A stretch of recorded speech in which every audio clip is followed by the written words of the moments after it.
dua zetu zisikie, na maasi tuliyoyachuma. Ya Rabbi tughfirie, ya Rabbi Allahumma, dua zetu zisikie, na maasi tuliyoyachuma. Si kitu kwa wema wako. Endelea kufuatilia Firdaus TV hapa hapa katika vipindi tofauti tofauti vya kheri. Kumbuka, wakati sahihi ni wakati wa Mwenyezi Mungu Subhanahu wa Ta'ala. Akhukum fillah Talib. Wassalamu alaikum wa rahmatullahi wa barakatuh.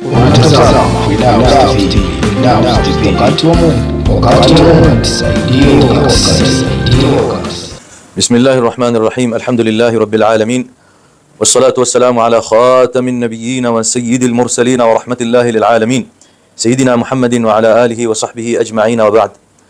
Katika hizi dakika chache insha Allah tutaangazia baadhi ya fawaid ilmiya na baadhi ya waqafat taamuliya, faida za kiilmu na baadhi ya mazingatio kuhusu usiku mtukufu na baadhi ya yaliyopatikana katika mwezi mtukufu wa Shaaban, usiku mtukufu wa Lailatun Nisfi min Shaaban.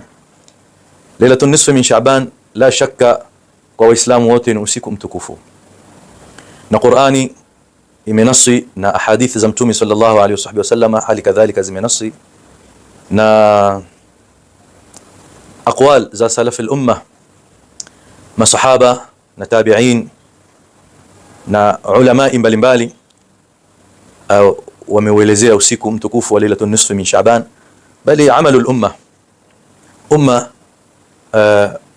wengi katika umma wa Kiislamu kupitia zama zote hizo tangu wakati wa Mtume sallallahu alayhi wasallam wameendelea kutukuza usiku wa Lailatun Nisfi min Shaaban kwa a'malul birri wa a'malil khair, kwa ibada, kwa taa, kwa dhikrullah, kwa tilawatul Qur'an na mambo mazuri mazuri ambayo kwamba yamkurubisha mja na Mola wake Subhanahu wa Ta'ala. Allah jalla jalaluhu atuambia katika kitabu chake, a'udhu billahi minash shaitanir rajim, inna anzalnahu fi laylatin mubarakatin inna kunna mundhirin fiha yufraqu kullu amrin hakim. Mwenyezi Mungu Subhanahu wa Ta'ala atuambia kwa nuni al-mu'azzimi nafsa kwamba hakika yetu sisi tumeiteremsha Qur'ani katika usiku wenye baraka nyingi sana. Kama tunavyojua al-Qur'anul Karim yote ilikuwa katika al-Lawh al-Mahfuz, innahu laqur'anun karim fi kitabin maknun la yamassuhu illa al-mutahharun. Al-kitab al-maknun ambao kwamba ilikuwa imehifadhiwa al-Qur'an al-Karim ni al-Lawh al-Mahfuz. Al-Lawh al-Mahfuz ndio al-kitab al-maknun. Kisha Mwenyezi Mungu Subhanahu wa Ta'ala kwa hikma yake akaiteremsha Qur'ani katika usiku mtukufu wa Lailatul Nisfi min Shaaban, na hii ni rai ya baadhi ya ulama katika salaf al-umma, wengine ni wanafunzi wa Sayyidina Abdullah bin Abbas au hata yeye mwenyewe Sayyidina Abdullah bin Abbas katika baadhi ya riwayati zake, na baadhi ya masahaba wa Mtume sallallahu alayhi wasallam wameona kwamba ni usiku huu wa Lailatul Nisfi min Shaaban kwa ndio ilishuka Qur'ani mpaka katika samai dunia, mahala panapoitwa Baitul Izza, ikahifadhiwa hapo Qur'an. Kisha ikawa yashuka munajjaman hasab al-ahdath, yani baadaye wakati wa Mtume sallallahu alayhi wasallam ikawa yashuka Qur'ani aya au baadhi ya suwar kulingana na matukio mbalimbali yaliokuwa yakituka wakati ule, muda wa miaka 23 mpaka kufariki bwana Mtume Muhammad sallallahu alaihi wa alihi wasallam. Kwa hivyo ni usiku mtukufu sana sana sana. Ama ahadith ni nyingi na zimekuja kwa turuq mukhtalifa na riwayat mutaaddida, njia mbalimbali za mapokezi, ingawa zote ni ahadith dhaifa, lakini ulama wametuambia al-ahadith adh-dhaifatu tuqawi ba'daha ba'dan fatartaqi ila darajati al-husn. Zile hadithi zikiwa ni dhaifu katika katika amali yoyote au jambo lolote ambalo kwamba ni la dini, zimekuja ahadith lakini ni dhaifa, hazitupi ahadith dhaifa. Ahadith dhaifa si kama ahadith mawdhu'a, na hili wasomi wote wanajua, wanafahamu. Sio kila hadithi ukiambiwa hadithi ni dhaif basi haifai bwana, wacha kupokea hadithi dhaif. La, ni ahadith za Mtume sallallahu alaihi wasallam, lakini mapokezi yake si kama alhadith almutawatir, alhadith alsahih, alhadith alhasan. Hizo ahadith dhaifa zikiwa zimepokewa kwa njia nyingi na zimekuwa nyingi, zinakuwa na nguvu na zinapanda kutoka katika udhaifu wake, zinakuwa katika daraja ya alhasanu li ghairihi, zinapanda katika daraja alhusn. Haziwi kama hadith alhasan li dhatihi, ina nguvu zaidi, sababu alhasan li dhatihi ni sawa sawa na alhadith sahih katika kutolea hujja masail ya fiqhi na mfano wake. Lakini na alhasan li ghairihi pia huwa si kama hadithi dhaifu tena, sababu zile njia za mapokezi zimekuwa mengi. Haya ni maelezo ya ulamai wa hadithi kwa urefu na mapana. Ninachotaka kusema kwamba ahadith dhaifa zatumika katika fadhail al-a'mal kama taqarrara inda al-muhaddithin, katika mambo mema, fadhail al-a'mal, mambo ya khairi, mambo ya ibada, nawafil al-mutlaqa, kuhimizwa watu waswali, wasimami qiyamul layl, watoe sadaqa. Katika mambo kama haya ahadith dhaifa zatumika na ndio sehemu yake. Na salafuna salih walikuwa wakihuisha usiku wa lailatul nisfi min Sha'ban, wakihuisha kwa taa ya Mwenyezi Mungu Subhanahu wa Ta'ala, na wakihuisha kwa dhikrullah, tilawatul Qur'an, kusoma Qur'ani kwa wingi. Na yatosha muumini akasali sala ya isha kwa jamaa, akasali na salati al-fajr kwa jamaa pia, kwa nia yake mzuri atakuwa amehuisha usiku mtukufu. Alhasil, katika ahadith Mtume sallallahu alaihi wasallam asema inna Allah yattali'u ala ibadihi fi lailatin nisfi min Sha'ban, Mwenyezi Mungu Subhanahu wa Ta'ala huwatizama waja wake kwa jicho la rehma katika usiku mtukufu wa lailatin nisfi min Sha'ban.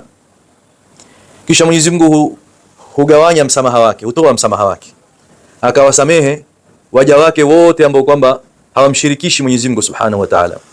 So kuna watu wamevuliwa, wametolewa katika msamaha wa Mwenyezi Mungu. Wa kwanza almushrik billah, mwenye kumshirikisha Mwenyezi Mungu Subhanahu wa Ta'ala na chochote kile. A'adana Allahu wa iyyakum min ash-shirk al-asghar wal-akbar, Allahumma amin. Na mwingine ni almushahin. Huyo almushahin ndio maradhi haya na magonjwa ambayo yameukumba mujtamaa wetu wa Kiislamu. Mushahin ni mtu ambaye kwamba mwenye kubeba chuki na kugombana na kukatana na Waislamu wenzake kwa mambo ambayo kwamba hayastahiki wala hayastahili. Yatakiwa Muislamu katika usiku mtukufu wa lailatul nisfi min Sha'ban, na kabla ya kufikia usiku mtukufu, afungue moyo wake, awasamih ummati Muhammad, aseme mimi kwa ajili ya Mwenyezi Mungu Subhanahu wa Ta'ala, na mimi nasema hivi kwa ajili ya Mwenyezi Mungu Subhanahu wa Ta'ala, na kwa umaskini wangu na ufukara wangu wa kuhitajia msamaha wa Allah Subhanahu wa Ta'ala, wala sisemi haya sum'atan wala ria'an abadan, lakini insha Allah iwe ni ufunguo wa khairi kwa Waislamu wenzangu watakapokusikia maneno haya na kutizama clip hii, kwamba au darasa hii, kwamba tufungue nyoyo zetu, tusameheane ummati Muhammad. Mimi bila shaka kuna watu nimewakosea kwa kujua au kwa kutojua, na waomba msamaha, wanisamehe, na wao kwa Mwenyezi Mungu Subhanahu wa Ta'ala watapata msamaha. Na mimi pia kama kuna mtu yoyote amenikosea kwa lolote, wallahi billahi tallahi liwajhi Allah Ta'ala, kwa lolote lile, pengine hata sijui kama amenikosea kitu gani, lakini mimi nimemsamehe liwajhi Allah Ta'ala, kwa ajili ya kutaka Mwenyezi Mungu Subhanahu wa Ta'ala atutizame sote Waislamu katika usiku mtukufu wa lailatul nisfi min Sha'ban, atusamih madhambi yetu. Waliafu waliyasfahu ala tuhibbuna an yaghfira Allahu lakum, watu wasameheane. Mwenyezi Mungu Subhanahu wa Ta'ala atuambia, kwani nyinyi mliokosewa hamutaki Mwenyezi Mungu awasamehe? Bila shaka kila Muislamu atamani kupata msamaha wa Mwenyezi Mungu Subhanahu wa Ta'ala. Sasa kuna baadhi ya makosa, pengine mtu aweza kusema basi, je, yakiwa makosa yale yamefungamana na haki ya ilmu au yamefungamana na haki ya cheo, ima cha mtumi au cha sahaba au cha ahlul baiti au cha ummahatil mu'minin au cha chochote, ikawa utesi ama vita ama kukosa kuelewana kumetokana na sababu hiyo, je, ziangushwe zile kadhaya kwa sababu itakuwa ni kuonyesha kwamba hakuna umoja ama hakuna kuelewana, hakuna kusameheana. La, yale yatabaki pale pale, sababu si matatizo ambayo kwamba yafungamana na dhati yangu au mfano wangu, bali ni mambo yafungamana na ilmu na ni mambo yafungamana na haki ya cheo cha mtukufu katika watukufu wa Uislamu wetu. Kwa hivyo itabaki ni yeye pengine ambaye kwamba tumekhtalifiana naye kwenye jambo kama hilo arekebishe upande wake, alafu mambo mengine yote sahali, undugu wetu uko pale pale, urafiki wetu uko pale pale, na mahaba yetu katika Uislamu na katika ilmu yako pale pale.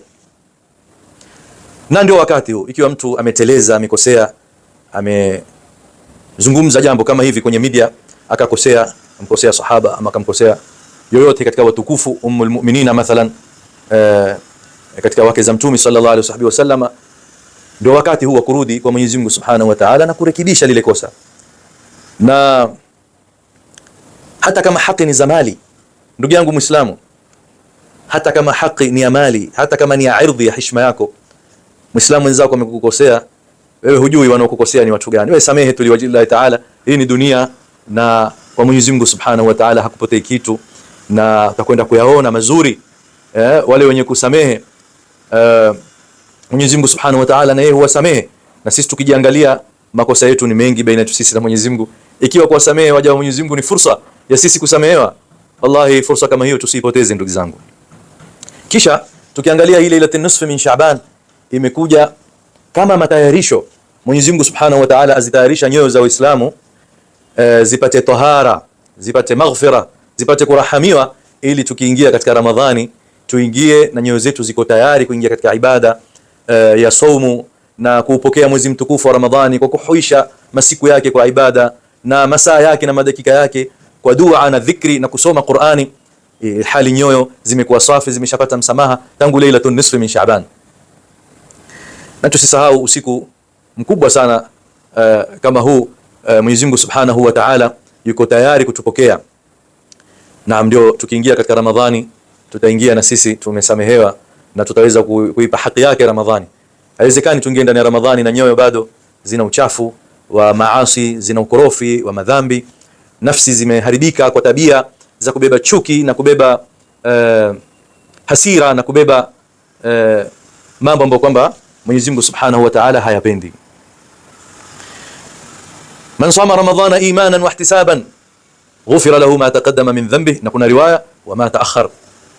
Atakaye kuifunga Ramadhani kwa iman na kwa subra kutaraji thawabu kwa Mwenyezi Mungu Subhanahu wa Ta'ala, atasamehewa madhambi yake yaliyopita, na kuna riwaya nyingine, mapokezi mengine hata yatakayokuja.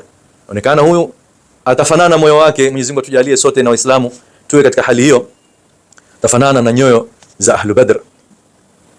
Sote tunajua vita vya Badri vilikuwa ndani ya mwezi mtukufu wa Ramadhani 17, na kukapatikana nusra kubwa, na Mwenyezi Mungu akawasherehekea akawafurahikia watu wa Badri, mpaka Mtume sallallahu alayhi wasallam atuambia la'alla Allah attala ala ahli Badr faqala lahum a'malu ma shi'tum faqad ghafartu lakum. Mwenyezi Mungu Subhanahu wa Ta'ala amewasamehe watu wa Badri, fanyeni mtakalo, mimi nishawasamehe, kuonesha kwamba alifurahishwa sana na kitendo chao cha kumnusuru Mwenyezi Mungu na Mtume na kuinua juu bendera ya la ilaha illa Allah Muhammadur Rasulullah. Na sisi zile nyoyo zetu tukisamehewa katika Lailatul Nisfi min Sha'ban, tuingie ndani ya Ramadhani fil hali tumefunga Ramadhani yetu kwa uzuri na tumesimama usiku na nyoyo zetu safi, tupendana kama Waislamu, ummatul Qur'an, ummatul iman, ummatul akhlaq, ummatun nabiy Muhammadin sallallahu alayhi wasallam, na sisi tutafaulu insha Allah Ta'ala. Katika mwezi mtukufu wa Sha'ban na katika Lailatul Nisfi min Sha'ban ndio kulipatikana tahwilul qibla, kubadilishwa qibla. Mtume sallallahu alayhi wasallam kama tunavyojua baada al-hijra al-mubarakah, tangu kugura kutoka Makka kwenda Madina kwa muda wa miezi 17, akawa katika sala yake aelekea Baitul Maqdis. Na katika ajabu ya mipango ya Mwenyezi Mungu Subhanahu wa Ta'ala, alijalia Mtume sallallahu alayhi wasallam katika mwezi wa Rajab uliopita akaenda kule al-Masjid al-Aqsa al-Quds Sharif katika usiku mtukufu wa al-Isra wal Mi'raj, akawaswalisha mitumi wote ndani ya al-Masjid al-Aqsa. Hapo hajaelekea katika safari yake ya Mi'raj kwenda kupokea faradhi ya sala 5, akawaswalisha pale, kisha akaelekea mbinguni katika safari maarufu ya miujiza, akapokea sala 5 kwa ufupi Mtume sallallahu alayhi wasallam, zawadi ya safari tukufu, kisha akarudi Makka. Ikapatikana hijra baada ya miezi 17. Mtume sallallahu alayhi wasallam alikuwa yeye akielekea tangu kufaradhiwa sala, akielekea upande wa Palestina, al-Masjid al-Aqsa au al-Quds al-Sharif. Na alifanya hilo kwa hikma nyingi. Kwanza ni amri ya Mwenyezi Mungu Subhanahu wa Ta'ala, na Mtume SAW alikuwa yuko mbele katika kutekeleza amri za Mola wake, wala alikuwa hana maoni mbele ya amri ya Mwenyezi Mungu Subhanahu wa Ta'ala. Japokuwa ndani ya moyo wake alikuwa akitamani, lakini alikuwa haombi dua wala hasemi kitu chochote. Katika hikma ni kwamba ile al-Quds al-Sharif iingie katika dhimni ya muqaddasat islamia, kwa kuwa mtume wetu ashaswali kule, ashawaswalisha mitume na Jibril ashaswalishwa na Mtume SAW sehemu tukufu kama ile. Kwa hivyo ishaingia tayari katika muqaddasat islamia. Na pia mtume kuelekea kule ni kwa sababu yataallafu qulub ahli alkitab, wale ahlul kitab hususan Mayahudi, akiwavutia waone kwamba Mtume SAW Uislamu si dini mpya iliyokuja kupingana na mitume waliotangulia, la, bali Uislamu umekuja kuunga na kutilia nguvu na kuinyanyua zaidi da'wa na kazi ya mitume waliotangulia. Akawaelekea kule akitaraji Mayahudi pia katika hikma ya Mwenyezi Mungu kwamba watalainika, wataingia katika Uislamu. Lakini subhanallah, innal yahuda ma'ashirun lu'ama, nyoyo zao ni mbaya na nafsi zao zina maradhi. Wakaanza kumpinga Mtume sallallahu alaihi wasallam na kumsema mbona hana qibla, mbona aelekea qibla chetu.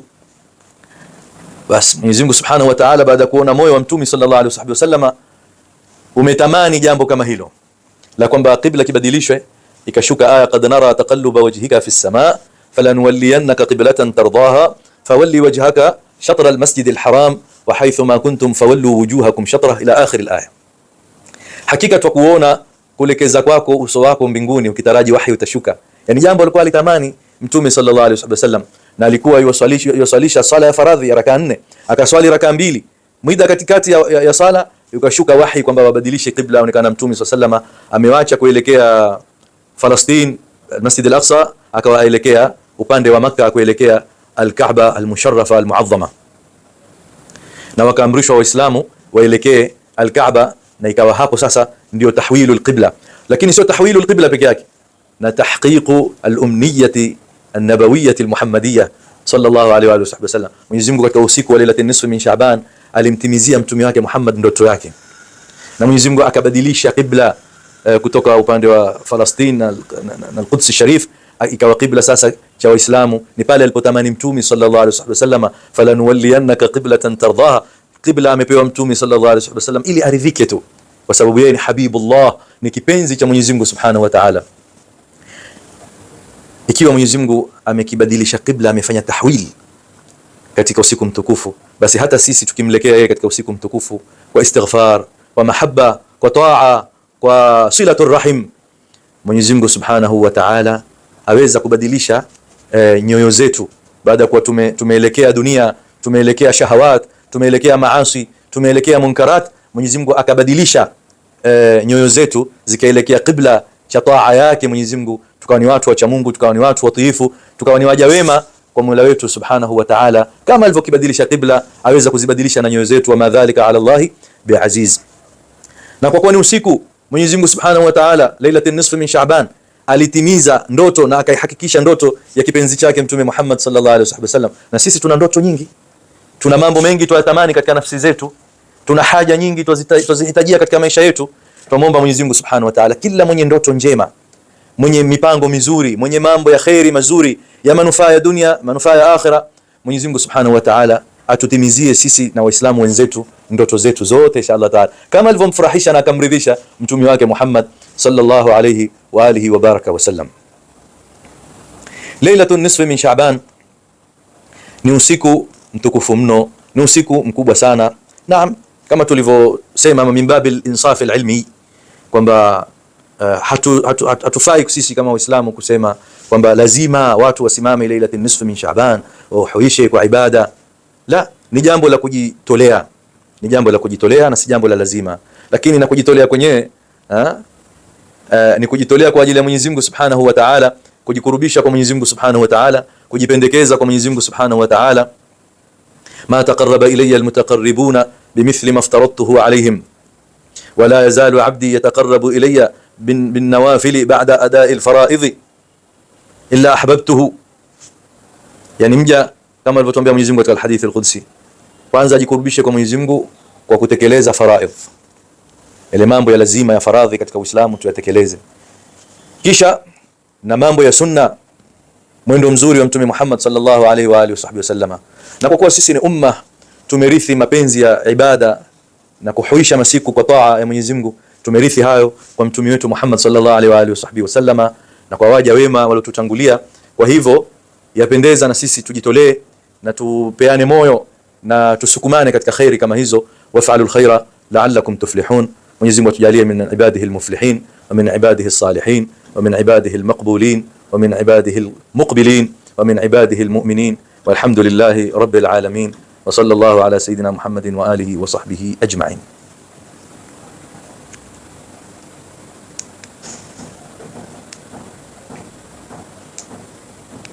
Ya Rabbi Allahumma, dua zetu zisikie na maasi tuliyoyachuma. Ya Rabbi tughfirie. Ya Rabbi Allahumma, dua zetu zisikie na maasi tuliyoyachuma. Sikia tu kwa wema wako. Endelea kufuatilia Firdaus TV hapa hapa katika vipindi tofauti tofauti vya kheri. Kumbuka, wakati sahihi ni wakati wa Mwenyezi Mungu Subhanahu wa Ta'ala. Akhukum fillah Talib. Wassalamu alaikum wa rahmatullahi wa barakatuh. Wakati wa Mungu, wakati wa Mungu,